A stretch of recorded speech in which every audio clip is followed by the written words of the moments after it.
Hey guys, now I'm going to tell you the art of solving MCQs.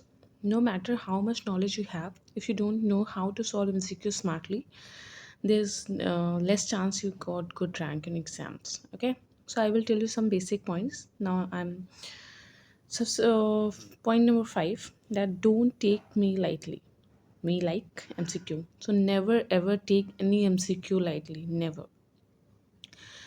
Like yeah, my senior told me that जितना सीधा MCQ होगा उतना ज़्यादा आपको focus की ज़रूरत है। वैसे तो मुझे हमें सारे एमसीक्यूज़ में फोकस करना है, लेकिन जितना ज़्यादा एमसीक्यू स्ट्रेट है, सीधा सिंपल है, उसको उतना ज़्यादा ध्यान से करना है। क्योंकि अगर ये एमसीक्यू गलत होता है तो क्या होता है कि एक तो हमारी रैंक बहुत ज़्यादा पीछे चली जाएगी, ड्रास्टिकली बहुत ज़्यादा नंबर रैंक पीछे चली जाएगी। दूसरा ये होगा कि जितना सीधा और सिंपल क्वेश्चन होता है उतनी ज़्यादा सिली मिस्टेक की चांसेस जो होती हैं वो इंक्रीज़ कर जाती हैं। ठीक है?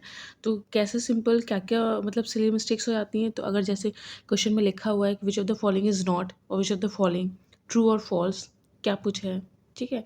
एक्सेप्ट नहीं पढ़ा, हमने लगा दिया, ये बहुत लोगों के साथ होता है।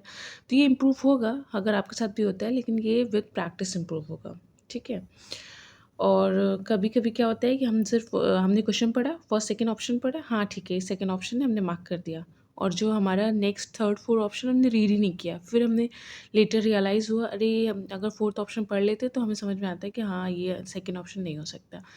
तो ऑलवेज़ रीड ऑल 4 ऑप्शंस, ठीक है? Like I mention easier, more dangerous and never go -1 that is negative with what you know.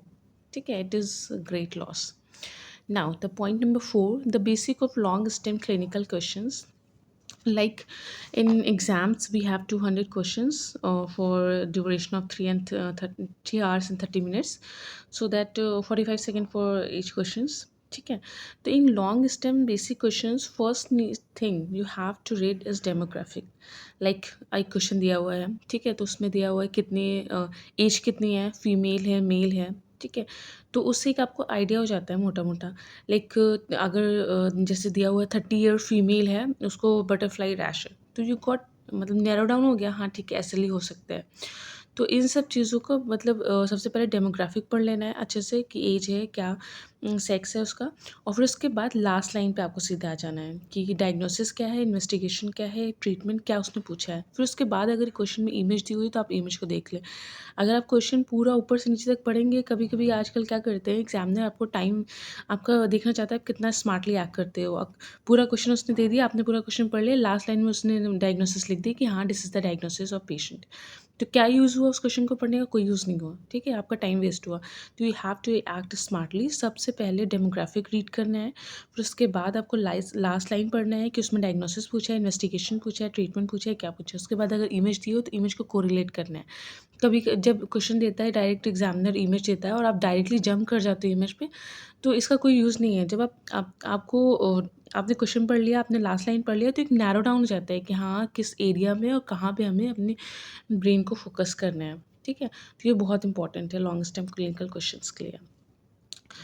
और अब हम आते हैं क्वेश्चन पॉइंट नंबर 3 पे, practice makes perfect. That's a very important point.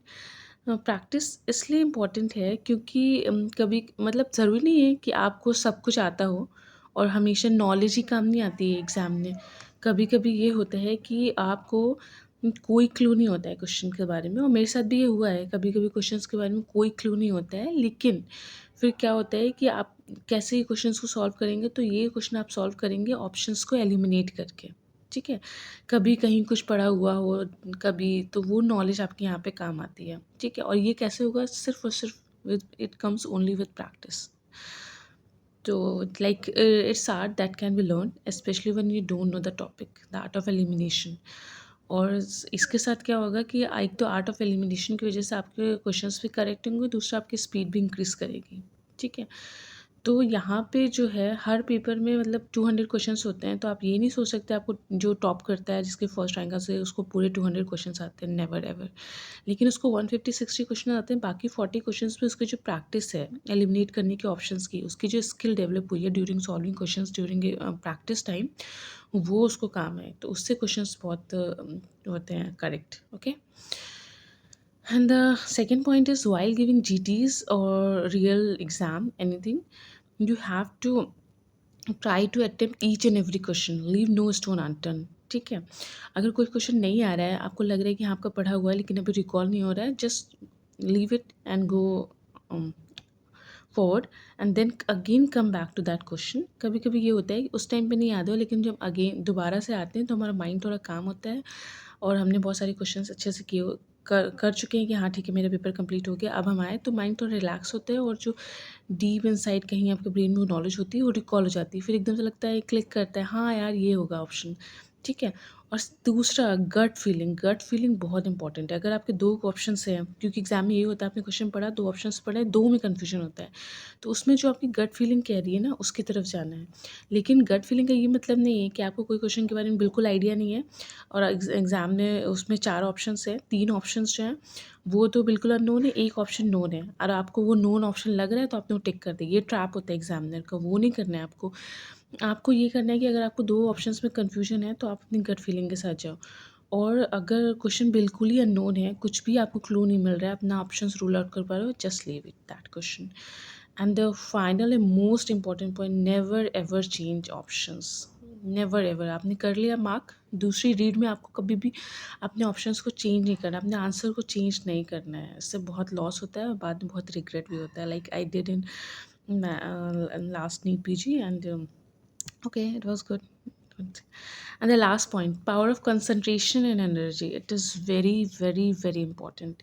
Try to solve each question with the same focus, like one, don't take कि ये 200 question है, one question at a time. ठीक है, calm mind, calm yourself and subconsciously tell yourself one question at a time, you have to focus on that topic and that question only and you will realize that कि कितना effect पड़ता है।